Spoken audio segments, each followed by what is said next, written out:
Hello friends, welcome to this video. This is Vendan from Stock Teach. Stock market la ஒரு beginner investment trade நம்ம start பண்றோம்னா அதுக்கான first step தான் Demat account open பண்றது. இந்த Demat அப்படிங்கற concept வந்து இந்தியால 1996 ல இன்ட்ரோ듀ஸ் ஆச்சு. Before 1996 இந்தியால செக்யூரிட்டி மார்க்கெட்ல இன்வெஸ்ட் பண்றனா எஸ்பெஷலி ஒரு ஷேரை பர்ச்சேஸ் பண்றனா கம்பெனிஸ் வந்து ஷேர் சர்டிஃபிகேட் அப்படிங்கற ஒரு பிசிக்கல் சர்டிஃபிகேட் தான் நமக்கு இஷ்யூ பண்ணும். இதுல என்ன ப்ராப்ளம் அப்படினா இந்த பிசிக்கல் சர்டிஃபிகேட்டை நம்ம சேஃபா வைக்கிறதே ஃபர்ஸ்ட் ப்ராப்ளம். அதே மாதிரி இந்த பிசிக்கல் சர்டிஃபிகேட்ல ஃபேக் சர்டிஃபிகேட்ஸ் வர ஆரம்பிச்சது. அதே மாதிரி physical certificate some time mechanical damage ஆனுச்சு. அதே மாதிரி பிசிக்கல் சர்டிஃபிகேட்ல ஷேரை வச்சிருக்கனால அந்த ஷேரை சேல் பண்ணனும்னா அந்த சர்டிஃபிகேட்டை நம்ம broker கிட்ட ஹேண்ட் ஓவர் பண்ணி அதுக்கு அப்புறம் தான் சேல் பண்ண முடியும். இது ஒரு tedious ஆன process. அதனால இந்த டைமை வந்து ரெடியூஸ் பண்றதுக்கும் இதுல உள்ள சேஃப்டி இஷ்யூவை என்ஹான்ஸ் பண்றதுக்காக தான் Demat அப்படிங்கற கான்செப்டை இந்தியால 1996 ல இன்ட்ரோ듀ஸ் பண்ணாங்க. இதுக்காக தான் இந்தியால வந்து டெபாசிட்டரிஸ் ஆக்ட் அப்படிங்கற ஆக்டை பார்லிமென்ட்ல பாஸ் பண்ணி டெபாசிட்டரிஸ் அப்படிங்கற இன்ஸ்டிடியூஷனை எஸ்டாப்லிஷ் பண்ணி அதுல Demat அக்கவுண்ட்டை மெயின்टेन பண்றாங்க. இந்த Demat அக்கவுண்ட் அப்படின்றது ஒரு பேசிக்கான இஷ்யூவா இருந்தாலும் பிகினரா இருக்கிறவங்களுக்கும் ஈவன் ஷேர் மார்க்கெட்ல எக்ஸ்பீரியன்ஸ்டு பீப்பிள் கூட Demat அக்கவுண்ட்ல நிறைய ப்ராப்ளம் வருது. இந்த ப்ராப்ளம் வரும்போது அவங்களோட டோட்டல் ஆபரேஷனையே இது அஃபெக்ட் பண்ணுது. இதை ஓவர் கம் பண்றதுக்கு என்னென்ன டவுட்ஸ் இருக்கோ அதுதான் FAQ-வா இந்த வீடியோல கிரியேட் பண்ணிருக்கேன். டோட்டலா 2 வீடியோஸ் வந்து Demat அக்கவுண்ட் ரிலேட்டட் FAQ-வா கிரியேட் பண்ணிருக்கேன். ஃபர்ஸ்ட் வீடியோல Demat அக்கவுண்டோட ஓபனிங் பத்தின FAQs, அது இல்லாமல் Demat அக்கவுண்ட்ல உள்ள நாமினேஷன், Demat அக்கவுண்ட்டை அண்டர்ஸ்டாண்ட் பண்ணிக்கிறதுக்கான இஷ்யூ, இந்த 3 கான்செப்ட் ரிலேட்டட் FAQs எல்லாம் ஃபர்ஸ்ட் வீடியோல இருக்கு. செகண்ட் வீடியோல Demat அக்கவுண்ட் ஓபன் பண்ணும்போது வரக்கூடிய சார்ஜஸ் என்னென்ன, Demat அக்கவுண்ட்ல வரக்கூடிய செக்யூரிட்டி இஷ்யூஸ், அதாவது கிளையண்ட்டை ப்ரொடெக்ட் பண்றதுக்கு என்னென்ன ஆஸ்பெக்ட் இருக்கு, Demat அக்கவுண்ட்ல என்னென்ன சர்வீசஸ் இருக்கு, Demat அக்கவுண்ட்டை ஃப்ரீஸ் பண்றது இல்ல க்ளோஸ் பண்றது ரிலேட்டட் FAQs இதை வந்து செகண்ட் வீடியோவா கிரியேட் பண்ணிருக்கேன். இந்த வீடியோவை ஒவ்வொரு பாயிண்ட் வந்து வெரி இம்பார்ட்டன்ட். இந்த வீடியோவை மிஸ் பண்ணாம ஃபுல்லா பாருங்க. இந்த வீடியோவை நீங்க ஃபர்ஸ்ட் டைமா பார்க்குறீங்கன்னா கண்டிப்பா என்னோட சேனலை வந்து சப்ஸ்கிரைப் பண்ணுங்க. உங்களோட ஃப்ரெண்ட்ஸுக்கும் இந்த வீடியோவை ஷேர் பண்ணுங்க. நீங்க ஆல்ரெடி சப்ஸ்கிரைப் பண்ண பர்சனா இருந்தீனா மறக்காம என்னோட வீடியோவை பார்த்ததுக்கு அப்புறம் லைக் பண்ணுங்க, ஷேர் பண்ணுங்க, கமெண்ட் பண்ணுங்க.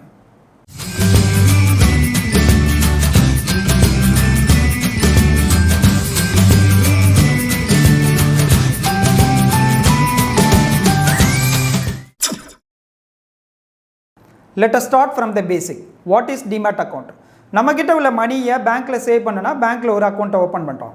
அதே மாதிரி செக்யூரிட்டி மார்க்கெட்ல ஒரு ஷேரையோ மியூச்சுவல் ஃபண்டையோ ஒரு பாண்டையோ கவர்மெண்ட் செக்யூரிட்டிஸோ வாங்குறோம்னா அதை எலக்ட்ரானிக் ஃபார்மட்ல ஸ்டோர் பண்ணி வைக்கிறதுக்காக நம்ம ஓபன் பண்ணக்கூடிய விர்ச்சுவல் அக்கவுண்ட் தான் Demat அக்கவுண்ட் அப்படின்னு சொல்றோம். Demat அக்கவுண்ட்ல ஏதாவது டைப்ஸ் இருக்கா? எஸ். நம்ம நார்மலா ஒரு பேங்க்ல போய் ஒரு அக்கவுண்ட் ஓபன் பண்ணனா சேவிங் அக்கவுண்ட் இருக்கு, கரண்ட் அக்கவுண்ட் இருக்கு, ஃபிக்ஸட் டெபாசிட் அக்கவுண்ட் இருக்கு, salary அக்கவுண்ட் இருக்கு, இப்படி சொல்லிட்டே போலாம். அதே மாதிரி Demat அக்கவுண்ட்ல 3 டைப் ஆஃப் அக்கவுண்ட் இருக்கு. First regular Demat account, second repatriable Demat account, third non repatriable Demat account. இதுல ரெகுலர் Demat அக்கவுண்ட் அப்படின்றது என்னன்னா ஒரு இந்தியால ஒரு இண்டிவிஜுவல் வந்து சிட்டிசனா இருக்காருன்னா அவர் ஓபன் பண்ணக்கூடிய Demat அக்கவுண்ட் தான் ரெகுலர் Demat அக்கவுண்ட் இருக்கு. இதுதான் நம்ம எல்லாம் ஓபன் பண்றதெல்லாம் ரெகுலர் Demat அக்கவுண்ட்ல வரும். ரிபாட்ரியபிள் நான் ரிபாட்ரியபிள் Demat அக்கவுண்ட் அப்படின்றது NRI-க்கு உள்ளது, நான் ரெசிடென்ஷியல் இந்தியனுக்காக உள்ளது. இதுல ரிபாட்ரியபிள் Demat அக்கவுண்ட் அப்படின்றது NRI எதுக்காக ஓபன் பண்றாருன்னா ஒரு NRI ஃபாரின்ல இருக்கக்கூடிய இன்வெஸ்ட்மெண்ட்டை இந்தியாவுக்கு கொண்டு வந்து இந்தியாவில் உள்ள செக்யூரிட்டி மார்க்கெட்டில் இன்வெஸ்ட் பண்ணுறதுக்கு யூஸ் பண்ணுறதுக்கு தான் ரிபாட்ரியபிள் Demat அக்கௌண்ட்டை யூஸ் பண்ணுறாரு. அதே மாதிரி செக்யூரிட்டி மார்க்கெட்டில் இன்வெஸ்ட் பண்ணி அவருக்கு கிடைக்கக்கூடிய ஏர்னிங்ஸை அந்த மணியை டோட்டலாக அப்படியே ஃபாரினுக்கு எடுத்துகிட்டு போகலாம். இதுதான் ரிபாட்ரியபிள் Demat அக்கௌண்ட் சொல்லுவாங்க.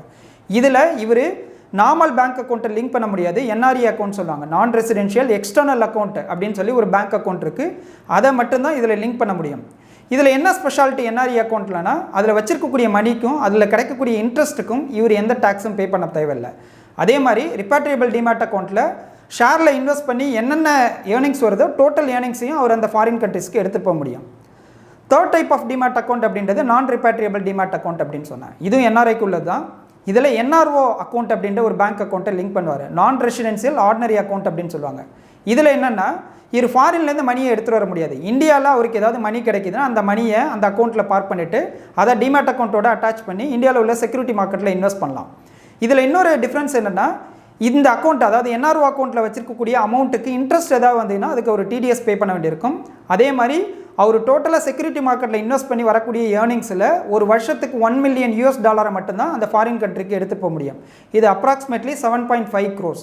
அதனால Demat அக்கௌண்ட்டில் 3 டைப் ஆஃப் Demat அக்கௌண்ட் இருக்குது. Regular Demat account, repatriable Demat account, non repatriable Demat account. Third, what is basic service Demat account? நாமளாக ஸ்மால் இன்வெஸ்டர்ஸை என்கரேஜ் பண்ணுறதுக்காக செபி வந்து 2012 ஒரு ஸ்பெஷல் கேட்டகரி ஆஃப் டிமேட் அக்கௌண்ட்டை கிரியேட் பண்ணிச்சு. அதான் பேசிக் சர்வீஸ் டிமேட் அக்கௌண்ட் அப்படின்னு சொல்லுவாங்க.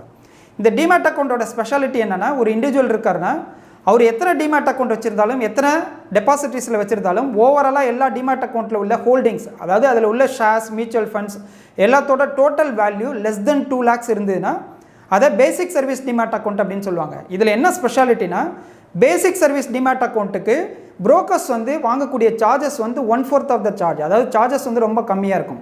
ஃபார் எக்ஸாம்பிள், நார்மல் டிமேட் அக்கௌண்ட்டுக்கு அக்கௌண்ட் மெயின்டெனன்ஸ் சார்ஜஸ் அப்படின்னு சொல்லி இயர்லி வந்து 1000 rupees வாங்குறாருன்னா, பேசிக் சர்வீஸ் டிமேட் அக்கௌண்ட்டுக்கு 1/4, அதாவது 100 to 250 rupees மட்டும்தான் வாங்குவாங்க. இந்த மாதிரி எல்லா சார்ஜஸும் கம்மி. இது எதுக்காக பண்ணுறாங்கன்னா, மினிமமாக இன்வெஸ்ட் பண்ணியிருக்கக்கூடிய ஸ்மால் இன்வெஸ்டர்ஸை ப்ரொடெக்ட் பண்ணி அவங்களோட எக்ஸ்பெண்டிச்சரை ரெடியூஸ் பண்ணுறதுக்காக செபி பேசிக் சர்வீஸ் டிமேட் அக்கௌண்ட் அப்படின்ற ஒரு ஸ்பெஷல் டைப் ஆஃப் டிமேட் அக்கௌண்ட்டை கிரியேட் பண்ணியிருக்கு.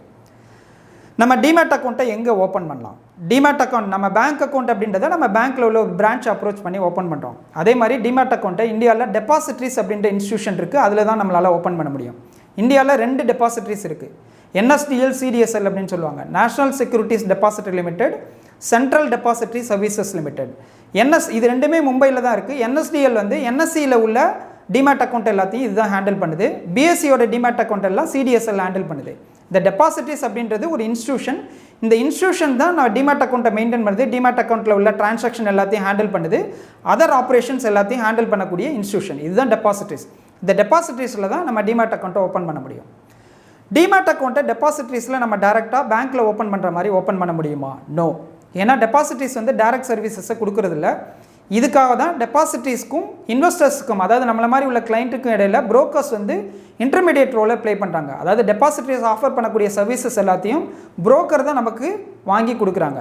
அதனால தான் நம்ம ஒரு டிமேட் அக்கௌண்ட் ஓப்பன் பண்ணோன்னா புரோக்கர் கிட்ட அதுக்கான அப்ளிகேஷன் கொடுப்போம். அந்த புரோக்கர் வந்து டெபாசிட்ரிஸுக்கு ஃபார்வேர்ட் பண்ணி டிமேட் அக்கௌண்ட்டை ஓப்பன் பண்ணுறாரு. அதே மாதிரி ஒரு ஷேரை வாங்குகிறோம், விற்கிறோன்னா அந்த அதுலேருந்து டெபிட் ஆகக்கூடிய டிரான்சாக்ஷன், கிரெடிட் ஆகக்கூடிய டிரான்சாக்ஷன்லாம் புரோக்கருக்கு போய் ஸ்டாக் எக்ஸ்சேஞ்சு போய் அதுக்கப்புறம் தான் டெபாசிட்ரிஸில் போய் நமக்கு டெபிட் ஆகுது, கிரெடிட் ஆகுது. அதனால் டேரெக்டாக நம்ம டெபாசிட்ரிஸில் டிமேட் அக்கௌண்ட்டை ஓப்பன் பண்ண முடியாது. மைனருக்கு டிமேட் அக்கௌண்ட்டை ஓப்பன் பண்ண முடியுமா? எஸ். ஒருத்தர் வந்து 18 years கீழே இருந்தாலும் அவருக்கு டிமேட் அக்கௌண்ட்டை ஓப்பன் பண்ண முடியும், ப்ரொவைடட் அந்த மைனருக்கு ஒரு கார்டியன் இருக்கணும். கார்டியன் அப்படின்றது ஃபஸ்ட்டு வந்து ஒரு ஃபாதர் அக்செப்ட் பண்ணுவாங்க, ஃபாதர் இல்லைனா மதர். ஃபாதர் மதர் 2 பேருமே இல்லைனா கோர்ட்டில் லீகலாக யாரோ கார்டியன் அப்பாயின்மெண்ட் பண்ணியிருக்காங்களோ அவங்களோட டீட்டெயில், அதாவது ID proof, address proof, PAN and KYC டீட்டெயிலை கொடுத்து மைனருக்கு டிமேட் அக்கௌண்ட்டை ஓப்பன் பண்ணலாம். இதில் என்ன ஒரு விஷயம்னா, ஒரு மைனர் வந்து 18 years அட்டைன் ஆகிட்டாருன்னா அந்த டிமேட் அக்கௌண்ட் வந்து ஆட்டோமேட்டிக்காக இன்ஆக்டிவ் ஆகிடும். அதுக்கப்புறம் அந்த மேஜரான பர்சன் வந்து அவரோட டீட்டெயில்ஸ் எல்லாத்தையும் KYCலாம் கொடுத்து நியூ டிமேட் அக்கௌண்ட் தான் ஓப்பன் பண்ணணும். டிமேட் அக்கௌண்ட்டை ஓப்பன் பண்ணுறதுக்கு பேசிக்காக என்னென்ன டாக்குமெண்ட்ஸ் வேணும்? டிமேட் அக்கௌண்ட் ஓப்பன் பண்ணுறதுக்கு 7 டாக்குமெண்ட்ஸ் வந்து பேசிக்காக வேணும். ஐடி ப்ரூஃப்ங்கிறது நம்ம ஃபோட்டோ இருக்கக்கூடிய document. For example PAN card use பண்ணலாம், ஆதார் யூஸ் பண்ணலாம், ஓட்டர் ஐடி யூஸ் பண்ணலாம். அதுக்கப்புறம் அட்ரஸ் ப்ரூஃப், அட்ரஸ் இருக்கக்கூடிய ஒரு ப்ரூஃப் கொடுக்கலாம். நம்ம இதில் இந்த 3 டாக்குமெண்ட்டையும் யூஸ் பண்ணலாம். இது இல்லாமல் பாஸ்போர்ட் இருந்தால் யூஸ் பண்ணலாம். இது இல்லாமல் அதர் அட்ரஸ் ப்ரூஃப் இருக்கக்கூடிய டாக்குமெண்ட்ஸ் எல்லாத்தையும் கொடுக்கலாம். தேர்ட் இம்பார்ட்டன்ட் டாக்குமெண்ட் அப்படின்றது இன்கம் ப்ரூஃப். நம்ம என்ன ஏர்ன் பண்ணுறோம் அப்படின்றதுக்கான ப்ரூஃப். அதுக்கு வந்து நம்ம இன்கம் டேக்ஸ் ஃபைல் பண்ண ITR அக்னாலஜ்மெண்ட் காப்பியை வந்து நம்ம கொடுக்கலாம், இல்லை பேங்க் ஸ்டேட்மெண்ட் காப்பியை கொடுக்கலாம்.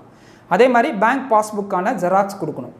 ஏன்னா பேங்க் அக்கௌண்ட்டை ஓப்பன் பண்ணியிருக்கோமா இல்லையான்றதுக்கான ப்ரூஃப் வந்து பேங்க் பாஸ்புக்கான ஜெராக்ஸ் கொடுக்கலாம், இல்லைனா செக் லீஃப் வந்து கிராஸ் பண்ணி நம்ம கொடுக்கலாம், இல்லை பேங்க் ஸ்டேட்மெண்ட் காப்பி கொடுக்கலாம்.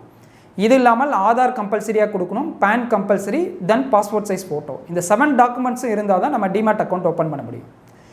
இந்த டிமேட் அக்கௌண்ட் ஓப்பன் பண்ணும்போது பவர் ஆஃப் அட்டார்னி நம்ம கண்டிப்பாக கொடுக்கணுமா? நோ. பவர் ஆஃப் அட்டார்னி அப்படின்றத ஃபஸ்ட் அண்டர்ஸ்டாண்ட் பண்ணிக்கணும். பவர் ஆஃப் அட்டார்னி அப்படின்றத நம்ம எதுக்கு கொடுக்குறோன்னா, இது ஒரு லீகல் டாக்குமெண்ட். நம்ம டைரெக்டாக ஸ்டாக் எக்ஸ்சேஞ்சில் டெபாசிட்லேயோ போய் நம்ம டிமேட் ஆப்ரேஷனையோ இல்லை ட்ரேடிங்கையோ பண்ண முடியாது. நமக்கும் ஸ்டாக் எக்ஸ்சேஞ்சுக்கும் இடையில இன்டர்மீடியேட் ரோலை ப்ளே பண்ணுறவங்க தான் இந்த டெபாசிட்ரி பார்ட்டிசிபெண்ட் ஆர் புரோக்கர் அப்படின்றவங்க. அதனால் நம்ம demat account as well as trading அக்கௌண்ட்டை புரோக்கர்ஸ் ஹேண்டில் பண்ணுறதுக்கு, அவங்கள ஆத்தரைஸ் பண்ணுறதுக்கு தான் பவர் ஆஃப் அட்டார்னி அப்படின்றத கொடுக்குறோம். இந்த பவர் ஆஃப் அட்டார்னி அப்படின்றது இந்த 2 ஆப்ரேஷன் மட்டும் இல்லாமல் மெயினாக பவர் ஆஃப் அட்டார்னி அப்படின்றது எதுக்கு கொடுக்குறோன்னா, நம்ம டிமேட் அக்கௌண்ட் இருக்குன்னா நம்ம ஒரு ஷேரை வந்து செல் பண்ணுறோன்னா அதுலேருந்து டெபிட் பண்ணுறதுக்கு புரோக்கர்ஸுக்கு நம்ம பவர் கொடுக்குறோம். அதே மாதிரி நம்ம டிமேட் அக்கௌண்ட்டில் ஏதாவது ஹோல்டிங் இருக்குது, ஒரு ஷேர் இருக்குது, மியூச்சுவல் ஃபண்ட் இருக்குன்னா அதை பிளட்ஜ் பண்ணி அவங்கள்ட்டேருந்து மார்ஜின் மணி இல்லை லோனை வாங்கி ஃபர்தராக ட்ரேடுக்கு யூஸ் பண்ணுறதுக்காக பிளட்ஜிங் ஆப்ரேஷனுக்காக தான் இந்த பவர் ஆஃப் அட்டார்னி கொடுக்குறோம். இந்த பவர் ஆஃப் அட்டார்னியோட மெயின் பர்பஸே இது ரெண்டு தான். இது மட்டும் இல்லாமல் நம்ம டிமேட் அக்கௌண்ட்டை நம்ம ஃபேமிலி மெம்பர்ஸ் வந்து ஆப்ரேட் பண்ணணும்னா அதுக்கு பவர் ஆஃப் அட்டார்னி கொடுக்கணும்.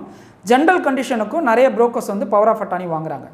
இந்த பவர் ஆஃப் அட்டார்னியில் இன்னொரு ப்ராப்ளம் என்னென்னா, பவர் ஆஃப் அட்டார்னியை வந்து புரோக்கர்ஸ் எல்லாம் மிஸ்யூஸ் பண்ணிடுறாங்க அப்படின்றதுக்காக லேட்டஸ்ட்டாக செபியில் ஒரு டைரக்ஷன் ஒன்று கொடுத்துருக்காங்க. அதாவது பவர் ஆஃப் அட்டார்னி இந்த ரெண்டு பர்பஸ்க்காக இனிமேல் புரோக்கர்ஸ் யூஸ் பண்ணக்கூடாது. அதாவது டெபிட் டிரான்சாக்ஷனுக்கும் பிளட்ஜிங்காகவும் யூஸ் பண்ணக்கூடாது. ரிமைனிங் பர்பஸ்க்கு மட்டும்தான் பவர் ஆஃப் அட்டார்னியை கிளைண்ட் கிட்டேருந்து வாங்கணும்னு சொல்லி லேட்டஸ்ட்டாக சொல்லியிருக்காங்க. இந்த பவர் ஆஃப் அட்டார்னிக்கு பதில் இந்த ரெண்டு ஆப்ரேஷன், அதாவது டிமேட்லேருந்து டெபிட் பண்ணுறதுக்கும் பிளட்ஜிங் ஆப்ரேஷனுக்கும் டிடிபிஏ அப்படின்ற ஒரு இன்ஸ்ட்ரக்ஷனை வந்து டாக்குமெண்ட்டை இன்ட்ரடியூஸ் பண்ணியிருக்காங்க. டிடிபிஏ அப்படின்றது டிமேட் டெபிட் அண்ட் பிளட்ஜிங் இன்ஸ்ட்ரக்ஷன் அப்படின்றத இந்த ஜூன் 2022 அதாவது ஜூன் 2022 நம்ம எந்த டெபிட் டிரான்சாக்ஷன் பண்ணனாலும் எந்த பிளட்ஜிங் பண்ணாலும் டிடிபிஏ அப்படின்ற இந்த ஃபார்மை வந்து ஃபில் பண்ணி கொடுத்து தான் நம்மளால் பண்ண முடியும். அதனால் ஃபியூச்சரில் பவர் ஆஃப் அட்டார்னி அப்படின்றது வந்து இந்த பிளட்ஜிங் ஆப்ரேஷனுக்கும் டெபிட்டுக்காகவும் இந்த புரோக்கர்ஸ் வந்து மிஸ்யூஸ் பண்ண முடியாது. அதே மாதிரி பவர் ஆஃப் அட்டார்னி அப்படின்றதுக்கு ஒரு லீகல் டாக்குமெண்ட்டாக இருக்கிறதுனால இதுக்கு வந்து ஒரு வேலிடிட்டி அப்படின்றது எதுவுமே கிடையாது. நம்ம ரிவோக் பண்ணுற வரைக்கும் அது வேலிடாக தான் இருக்கும். ஒரு இண்டிவிஜுவல் வந்து எத்தனை டிமேட் அக்கௌண்ட் ஓப்பன் பண்ண முடியும்? ஒரு இண்டிவிஜுவல் அவரோட நேமில் எத்தனை டிமேட் அக்கௌண்ட் வேணாலும் ஓப்பன் பண்ணலாம். இதுக்கு எந்த ரெஸ்ட்ரிக்ஷனும் கிடையாது. அது ஒரு சிங்கிள் புரோக்கர் கிட்ட வேணாலும் ஓப்பன் பண்ணலாம், மல்டிபிள் புரோக்கர்ஸ் கிட்ட கூட ஓப்பன் பண்ணலாம். ஆனால் நிறைய டிமேட் அக்கௌண்ட் ஓப்பன் பண்ணுறதுனால அந்த ஆப்ரேஷனும் அதுக்கான எக்ஸ்பென்சஸ் வந்து அதிகமாகும். நார்மலாக ஒரு டிமேட் அக்கௌண்ட் ஓப்பன் பண்ணால் அது ஆக்டிவேட் ஆகிறதுக்கு எத்தனை நாள் ஆகும்? இப்போ ஆன்லைன் ப்ராசஸ் வந்ததுக்கப்புறம் டிமேட் ஓப்பன் பண்ணுறதுக்கு மேட்டர் ஆஃப் 5 minutes தான். ஆனால் டிமேட் வந்து ஆக்டிவேட் ஆகிறதுக்கு மினிமம் 1 to 2 days தேவைப்படுது. ஒரு இண்டிவிஜுவல் வந்து அவரோட ட்ரேடிங் அக்கௌண்ட்டில் எத்தனை டிமேட் அக்கௌண்ட்டை ஆட் பண்ண முடியும் இல்லை கனெக்ட் பண்ண முடியும்? மேக்ஸிமம் 5 டிமேட் அக்கௌண்ட்டை ஒரு ட்ரேடிங் அக்கௌண்ட்டோட கனெக்ட் பண்ணலாம். அதாவது ஒரு இண்டிவிஜுவல் வந்து நிறைய டிமேட் அக்கௌண்ட் வச்சுருக்காங்கன்னா 5 டிமேட் அக்கௌண்ட்ஸை ஒரு சிங்கிள் ட்ரேடிங் அக்கௌண்ட்டோட கனெக்ட் பண்ணி கூட அவரால் ட்ரேட் பண்ண முடியும். இதுதான் ரெஸ்ட்ரிக்ஷன் இதில் உள்ளது. நார்மலாக டிமேட் அக்கௌண்ட் அப்படின்றது நம்மள மாதிரி இண்டிவிஜுவல் மட்டும்தான் ஓப்பன் பண்ண முடியுமா? இது இல்லாமல் வேறு யாராவது ஓப்பன் பண்ண முடியுமா? எஸ், கிளியரிங் மெம்பர் அப்படின்ற ஒரு பர்சன் இருக்காங்க. இவங்களும் வந்து டிமேட் அக்கௌண்ட்டை ஓப்பன் பண்ணாங்க. கிளியரிங் மெம்பர் அப்படின்றவங்க ஸ்டாக் எக்ஸ்சேஞ்சில் ஒரு பார்ட்டில் கிளியரிங் கார்பரேஷன் அப்படின்னு ஒன்று இருக்கும். இவங்களோட ரோல் என்னென்னா, ஒரு ட்ரேட் வந்து கன்ஃபார்ம் ஆனதுக்கப்புறம் கிளியரிங் ஆப்ரேஷனை பார்க்குறாங்க. கிளியரிங் ஆப்ரேஷன் அப்படின்றது நம்ம டிமேட்டில் வந்து ஷேர்ஸ் இருக்கா அப்படின்றத பார்ப்பாங்க. அதே மாதிரி நம்ம பேங்க் அக்கௌண்ட்டில் மணி இருக்கான்றதை செக் பண்ணி அதை டெபிட் பண்ணி கிளியரிங் கார்பரேஷன் வந்து இந்த கிளியரிங் மெம்பரோட பூல் அக்கௌண்ட் அப்படின்றது கொடுக்கும். இந்த பூல் அக்கௌண்ட் தான் டிமேட் அக்கௌண்ட்டாக ஆப்ரேட் ஆகுது. இந்த பூல் டிமேட் அக்கௌண்ட்டில் பார்த்தீங்கன்னா நம்ம கிளைண்ட்டுக்கிட்டேருந்து வரக்கூடிய ஷேர்ஸ் மணியும் கிரெடிட் ஆகும். டெபாசிட்லேருந்து வரக்கூடிய ஷேர்ஸும் வந்து இதில் கிரெடிட் ஆகுது. டிமேட் அக்கௌண்ட்டில் நாமினேஷன் ஃபெசிலிட்டி இருக்கா? எஸ். நம்ம நார்மலாக பேங்க்கில் ஒரு பேங்க் அக்கௌண்ட் ஓப்பன் பண்ணுறோன்னா அதில் நாமினேஷன் ஃபைல் பண்ணுறோம்.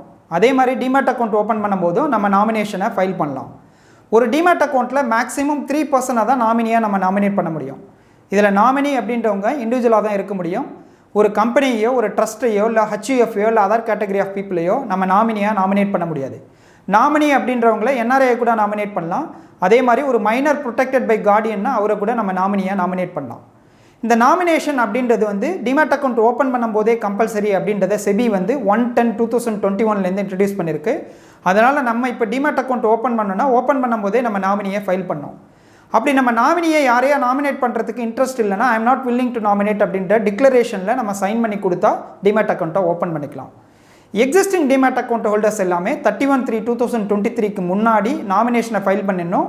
இல்லைனா நாமினியை ஃபைல் பண்ண லைக் பண்ணலன்னா நாட் வில்லிங் டு நாமினேட் அப்படின்ற டிக்ளரேஷனில் சைன் பண்ணி கொடுக்கணும். அதர்வைஸ் வந்து 1/4/2023 எக்ஸிஸ்டிங் டிமேட் அக்கௌண்ட் வந்து இன்ஆக்டிவ் ஆகிடும். ஒரு எக்ஸிஸ்டிங் டிமேட் அக்கௌண்ட், அதாவது ஒரு இண்டிவிஜுவல் டிமேட் அக்கௌண்ட்டில் இன்னொரு பர்சனை ஆட் பண்ண முடியுமா? நோ, இது செபி அலோவ் பண்ணுறதில்ல. ஒரு இண்டிவிஜுவல் வந்து அவரோட நேமில் இண்டிவிஜுவல் டிமேட் அக்கௌண்ட் ஓப்பன் பண்ணியிருக்காங்கன்னா அதில் எக்ஸிஸ்டிங் அக்கௌண்ட்டில் இன்னொரு பர்சனை ஆட் பண்ண முடியாது. அந்த அக்கௌண்ட்டை க்ளோஸ் பண்ணிவிட்டு புதுசாக தான் ஒரு ஜாயிண்ட் டிமேட் அக்கௌண்ட்டை ஓப்பன் பண்ண முடியும். ஒரு இண்டிவிஜுவல் வந்து எக்ஸிஸ்டிங் டிமேட் அக்கௌண்ட்டில் அவரோட அட்ரஸையோ அதில் அட்டாச் பண்ணியிருக்கக்கூடிய பேங்க் அக்கௌண்ட்டையோ சிக்னேச்சரையோ சேஞ்ச் பண்ண முடியுமா? எஸ். ஒரு பேங்க் அக்கௌண்ட்டை சேஞ்ச் பண்ணுறாருன்னா அந்த நியூ பேங்க் அக்கௌண்ட்டோட பாஸ்புக் காப்பி இல்லைனா பேங்க் செக், அதாவது கிராஸ்டு செக் இல்லை பேங்க் ஸ்டேட்மெண்ட்டை கொடுக்கலாம். அதே மாதிரி ஒரு அட்ரஸை சேஞ்ச் பண்ணுறது இல்லை சிக்னேச்சரை சேஞ்ச் பண்ணுறாருன்னா அதுக்கான ப்ரூஃப், லீகல் ப்ரூஃபை கொடுத்து எக்ஸிஸ்டிங் அக்கௌண்ட்டில் ஒரு அட்ரஸையோ பேங்க் அக்கௌண்ட்டையோ சிக்னேச்சரையோ சேஞ்ச் பண்ணிக்க முடியும். Who is DP? டிபி அப்படின்றது டெபாசிட்டரி பார்ட்டிசிபென்ட். இவங்க டெபாசிட்டரிஸ்க்கும் நம்மள மாதிரி உள்ள கிளைண்ட்டுக்கும் இடையில் இன்டர்மீடியேட் ரோலை ப்ளே பண்ணுறாங்க. இந்த டெபாசிட்டரி பார்ட்டிசிபென்ட் வந்து எதுக்கு யூஸ் ஆகுறாங்கன்னா, டெபாசிட்டரிஸ் வந்து டேரெக்டாக டிமேட் அக்கௌண்ட் சர்வீசஸை கிளைண்ட்டுக்கு கொடுக்குறதில்ல. அப்போ டெபாசிட்டரிஸ் கொடுக்கக்கூடிய டிமேட் அக்கௌண்ட் சர்வீசஸை கிளைண்ட்டுக்கு வாங்கி கொடுக்கக்கூடிய ரோல் தான் டிபி. இந்த டிபி அப்படின்றது மெயினாக புரோக்கர்ஸ் தான். பேங்க்ஸ் ஃபினான்ஷியல் இன்ஸ்டியூஷன் கூட டிபி ஆக்ட் பண்ணலாம். இந்த டிபிஸ் வந்து டெபாசிட்டரிஸில் ரெஜிஸ்டர் பண்ணியிருப்பாங்க. இவங்களை வந்து செபி வந்து அப்ரூவ் பண்ணியிருக்கோம். What is DPIIT? டிபிஐடி அப்படின்றது டெபாசிட்டரிஸில் டிபிஸ் வந்து ரெஜிஸ்டர் பண்ணும்போது அவங்களை ஐடென்டிஃபை பண்ணுறதுக்கு டெபாசிட்டரிஸ் கொடுக்கக்கூடிய 8 டிஜிட் நம்பர் தான் டிபிஐடின்னு சொல்லுவாங்க. ஃபார் எக்ஸாம்பிள் ஜீரோதாவில் நம்ம ஒரு டிமேட் அக்கௌண்ட் ஓப்பன் பண்ணோன்னா அவங்க கொடுக்கக்கூடிய வெல்கம் லெட்டரில் மேலே ஜீரோதா புரோக்கரிங் லிமிடெட்னு இருக்கும். அதுக்கு கீழே டிபிஐடின்னு போட்டு 8 டிஜிட் நம்பர் இருக்கும். இதுதான் டிபிஐடி. அதை பேஸ் பண்ணி தான் நம்ம டிபிஐ ஐடென்டிஃபை பண்ண முடியும். Who is BO? பிஓ அப்படின்றவங்க பெனிஃபிஷரி ஓனர் அப்படின்னு சொல்லுவாங்க. யார் டிமேட் அக்கௌண்ட்டை ஓப்பன் பண்ணியிருக்காங்களோ அவங்க தான் பிஓ ஆர் பெனிஃபிஷரி ஓனர்னு சொல்லுவாங்க. இதோட மீனிங் என்னென்னா அந்த டிமேட் அக்கௌண்ட்டில் உள்ள ஹோல்டிங்ஸுக்கு இவங்க தான் ஓனர்ஸ் அப்படின்னு சொல்கிறது. அதாவது ஷேர்ஸ், மியூச்சுவல் ஃபண்ட் எது வச்சுருந்தாலும் அதுக்கு இந்த பிஓங்கிறவங்க தான் ஓனராக இருப்பாங்க. What is demat account number? Demat account number அப்படின்றது 16 டிஜிட் நம்பர். இது வந்து டிபிஐடி ப்ளஸ் பிஓஐடி இது ரெண்டுத்தோட காம்பினேஷன் தான் டிமேட் அக்கௌண்ட் நம்பர்னு சொல்கிறோம். அதாவது டிமேட் அக்கௌண்ட்டில் உள்ள 16 நம்பர்ஸில் ஃபஸ்ட் 8 நம்பர்ஸ் வந்து டிபிஐடி, செகண்ட் 8 நம்பர்ஸ் அப்படின்றது பிஓஐடி. இந்த டிமேட் அக்கௌண்ட் நம்பரை வந்து சம்டைம் வந்து டிபிஐடி, பிஓஐடி அப்படின்னு சொல்லி கூட இல்லை பெனிஃபிஷரி ஐடின்னு கூட யூஸ் பண்ணுறாங்க. இந்த டிமேட் அக்கௌண்ட்டை யூஸ் பண்ணியே நம்ம அந்த டிமேட் அக்கௌண்ட் வந்து என்எஸ்டிஎல்ல இருக்கா சிடிஎஸ்எல்ல இருக்கா அப்படின்றத நம்மளால் கண்டுபிடிக்க முடியும். ஒரு டிமேட் அக்கௌண்ட் என்எஸ்டிஎல்ல ஓப்பன் பண்ணியிருக்காங்கன்னா அந்த டிமேட் அக்கௌண்ட்டோட நம்பர் வந்து ஸ்டார்ட்ஸ் வித் ஐஎன் அப்படின்ற லெட்டர். அந்த ஐஎனோட 14 நம்பர்ஸ் வந்து இருக்கும். அதே சிடிஎஸ்எல்னா அந்த டிமேட் அக்கௌண்ட் நம்பர் வந்து 16 நம்பர்ஸாக இருக்கும். இதை வச்சே நம்ம டிமேட் அக்கௌண்ட் என்எஸ்டிஎல்ல இருக்கா சிடிஎஸ்எல்ல இருக்கான்றதை பார்க்கலாம். டிமேட் அக்கௌண்ட்டில் உள்ள ஹோல்டிங்ஸை டிரான்சாக்ஷனை நம்ம எப்படி செக் பண்ணுறது? நார்மலாக ஒரு டிமேட் அக்கௌண்ட்டில் உள்ள ஹோல்டிங்ஸ் அஸ் வெல் அஸ் டிரான்சாக்ஷனை செக் பண்ணுறதுக்கு சிஏஎஸ் அப்படின்றத யூஸ் பண்ணுறோம். சிஏஎஸ் அப்படின்றது கன்சாலிடேட்டட் அக்கௌண்ட் ஸ்டேட்மெண்ட் அப்படின்னு சொல்லுவாங்க. இது என்எஸ்டிஎல்ல ஓப்பன் பண்ணாலும் சிடிஎஸ்எல்ல ஓப்பன் பண்ணாலும் அந்த டெபாசிட்டரிஸ் டேரெக்டாக நம்ம எந்த மெயில் ஐடி கொடுத்து டிமேட் அக்கௌண்ட்டில் ரெஜிஸ்டர் பண்ணியிருக்கோமோ அந்த மெயில் ஐடிக்கு இந்த consolidated account statement or CAS அனுப்புவாங்க. இது எப்போ அனுப்புகிறாங்கன்னா நம்ம நார்மலாக ஒரு மந்த் இருக்குன்னா அந்த மந்தில் டிரான்சாக்ஷன் இருந்தால் மட்டும்தான் சிஏஎஸ் நம்ம மெயில் ஐடிக்கு வரணும். டிரான்சாக்ஷனே இல்லை, லாங் டேர்ம் இன்வெஸ்டராக இருக்காங்க அப்படின்னா எவ்ரி 6 months ஒன்ஸு அந்த சிஏஎஸை வந்து நம்ம மெயில் ஐடிக்கு அனுப்புகிறாங்க. இதை வந்து நம்ம என்எஸ்டிஎல் சிடிஎஸ்எல்லோட web portal as well as mobile ஆப்லையும் செக் பண்ணலாம். என்எஸ்டிஎல்ல செக் பண்ணுறதுக்கு என்எஸ்டிஎல்லோட வெப் போர்ட்டல் போனோன்னா என்எஸ்டிஎல்ல இ சர்வீசஸ் அப்படின்னு இருக்குது. அதில் வந்து ஐடிஇஎஸ் அப்படின்னு இருக்குது. இந்த ஐடிஇஎஸ் அப்படின்றது internet based demat account statement சொல்லுவாங்க. அதில் போய் நம்ம பேன் நம்பர், டிபிஐடி, பிஓஐடி இதெல்லாம் கொடுத்து ரெஜிஸ்டர் பண்ணிவிட்டு நம்ம அதுலேருந்து டவுன்லோட் பண்ணி இந்த சிஏஎஸை வெரிஃபை பண்ணிக்க முடியும். இந்த சிஏஎஸ் அப்படின்றது வந்து டோட்டலாக வந்து இந்த சிஏஎஸில் பார்த்தீங்கன்னா ஒரு 4 டைப் ஆஃப் இன்ஃபர்மேஷன் கிடைக்கும். ஃபஸ்ட்டு சம்மரி அப்படின்றது இருக்கும். சம்மரி அப்படின்றது டோட்டலாக நம்ம டிமேட் அக்கௌண்ட்டில் எத்தனை டிமேட் அக்கௌண்ட் வச்சுருந்தாலும் அதில் எவ்வளோ இன்வெஸ்ட் பண்ணியிருக்கோம் அப்படின்ற வேல்யூ இருக்கும். அந்த இன்வெஸ்ட்மெண்ட் வேல்யூவில் ஈக்விட்டியில் எவ்வளோ பண்ணியிருக்கோம், மியூச்சுவல் ஃபண்டில் எவ்வளோ பண்ணியிருக்கோம், கவர்மெண்ட் செக்யூரிட்டியில் எவ்வளோ பண்ணியிருக்கோம் அப்படின்ற டிஃப்ரெண்ட் டைப் ஆஃப் இன்வெஸ்ட்மெண்ட் வந்து நமக்கு அந்த சம்மரியில் கிடைக்கும். அதுக்கப்புறம் டிரான்சாக்ஷன் அப்படின்றது இருக்கும். டிரான்சாக்ஷன் அப்படின்றதுல பார்த்தோன்னா என்னென்ன டிரான்சாக்ஷன் நடக்குதோ அது எல்லா இன்ஃபர்மேஷனும் அதில் இருக்கும். என்னென்ன டெபிட், என்னென்ன கிரெடிட் ஆகுது அப்படின்ற இன்ஃபர்மேஷன் இருக்கும். அது இல்லாமல் ஹோல்டிங்ஸ் இன்ஃபர்மேஷன் இருக்கும். ஹோல்டிங்ஸ்னால் நம்ம டிமேட் அக்கௌண்ட்டில் வச்சிருக்கக்கூடிய ஷேர்ஸ் எவ்வளோ வச்சுருக்கோம், எவ்வளோ நம்பர் ஆஃப் ஷேர்ஸ் இருக்கும், எந்த கம்பெனியோட ஷேர்ஸ் வச்சுருக்கோம், அதே மாதிரி மியூச்சுவல் ஃபண்ட்ஸ் எவ்வளோ வச்சுருக்கோம், எந்த மியூச்சுவல் ஃபண்டில் இன்வெஸ்ட் பண்ணியிருக்கோம், எவ்வளோ யூனிட்ஸ் வச்சுருக்கோம் அப்படின்ற டீட்டெயில் இருக்கும். லாஸ்ட் இன்ஃபர்மேஷன் அப்படின்றது என்னென்ன அக்கௌண்ட் வச்சுருக்கோம், எந்தெந்த டிமேட் அக்கௌண்ட் எந்தெந்த டிபி கிட்ட வச்சுருக்கோம், அதோட டிபி ஐடி என்ன, கிளைண்ட் ஐடி என்ன, அந்த இன்ஃபர்மேஷன் எல்லாமே இந்த சிஏஎஸில் நம்ம எடுக்க முடியும். அதே ஒரு சிடிஎஸ்எல்ல நம்ம டிமேட் அக்கௌண்ட் வச்சுருக்கோம்னா அதுலேயும் வந்து அக்கௌண்ட் ஸ்டேட்மெண்ட்டை எடுக்க முடியும். அதில் சிஏஎஸ் எப்படி எடுக்கணும்னா சிடிஎஸ்எல்லோட சைட்டில் போயிட்டு சிஏஎஸ் அப்படின்ற ஒரு ஆப்ஷன் இருக்குது. அதில் போய் பேன், பிஓஐடியை கொடுத்து நம்ம லாகின் பண்ணிவிட்டு அதுலேருந்து டவுன்லோட் பண்ணி பார்க்க முடியும். அதே மாதிரி நான் வந்து மொபைல் ஆப் அப்படின்னு சொன்னேன். என்எஸ்டிஎலுக்கு வந்து என்எஸ்டிஎல் ஸ்பீடி அப்படின்ற ஒரு மொபைல் ஆப் இருக்குது. அதுலேயே நம்ம கிரெடென்ஷியல் கொடுத்து நம்ம ரெஜிஸ்டர் பண்ணிவிட்டு ஹோல்டிங் அஸ் வெல் அஸ் டிரான்சாக்ஷனை பார்க்க முடியும். அதே மாதிரி சிடிஎஸ்எல்ல போனோன்னா சிடிஎஸ்எல்ல வந்து சிடிஎஸ்எல் மை இசி அப்படின்ற ஒரு மொபைல் ஆப் வச்சுருக்காங்க. அந்த மொபைல் ஆப்பில் நம்ம ஹோல்டிங்ஸையும் டிரான்சாக்ஷனையும் வெரிஃபை பண்ணிக்க முடியும். This is very very important. I hope demat account பற்றின இந்த FAQ video demat account opening, nomination, அதே மாதிரி பேசிக்காக டிமேட் அக்கௌண்ட்டை ஐடென்டிஃபை பண்ணுறதுக்கு உங்களுக்கு ஹெல்ப்ஃபுல்லாக இருந்திருக்கும்னு நினைக்கிறேன். இந்த வீடியோ யூஸ்ஃபுல்லாக இருந்தால் மறக்காமல் என்னோட சேனலை சப்ஸ்கிரைப் பண்ணுங்கள். இந்த வீடியோவோட செகண்ட் பார்ட்டையும் மிஸ் பண்ணாமல் கண்டிப்பாக பாருங்கள். தேங்க்ஸ் ஃபார் வாட்சிங். கீப் வாட்சிங், கீப் க்ரோயிங்.